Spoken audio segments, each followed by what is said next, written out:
Pod nočnou oblohou je tajou vidieť mnoho, čo ukrýva vesmír záhadný. Čo by mohlo byť, toto uhádni.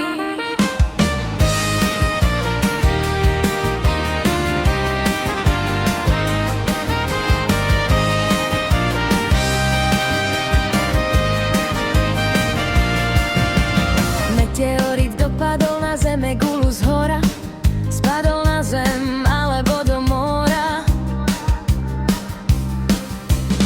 V slnečnej sústave má slnko svoje planéty a táto sústava v galaxii mliečna dráha letí.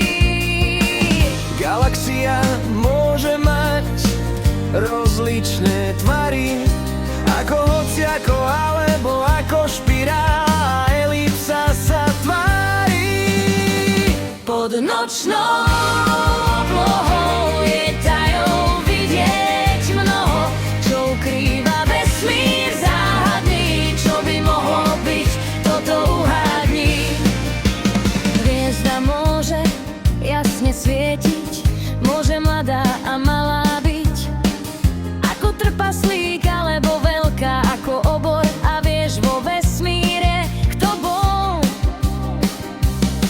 Vieš, že kométa je z ľadu a ťahá si chvostík, že medzi planétou a jej mesiacom je akýsi mostík.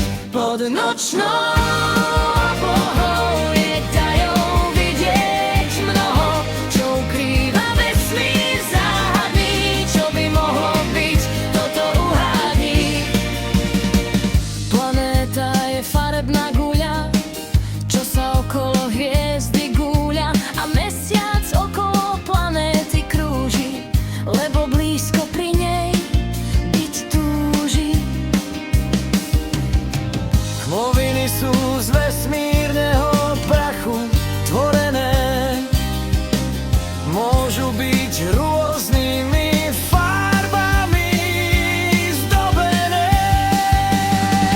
Pod nočnou oblohou je tajou vidieť mnoho, čo ukrýva vesmír záhadný. Čo by mohlo byť, toto uhádni. Hviezdokopa je útvar z nejednej hviezdy, vďaka gravitácii tam mnoho hviezd hniezdi. Žiarivý výbuch hviezdy, keď zaniká, sa volá supernova, potom je z nej forma nová.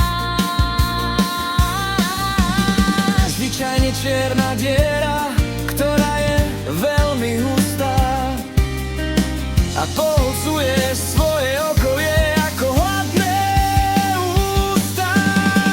Pod nočnou oblohou je tajou vidieť mnoho, čo ukrýva vesmír záhadný. Čo by mohlo byť, toto uhádni. A temnú motu vo vesmíre vidieť nie je, iba sledujeme jej pôsobenie.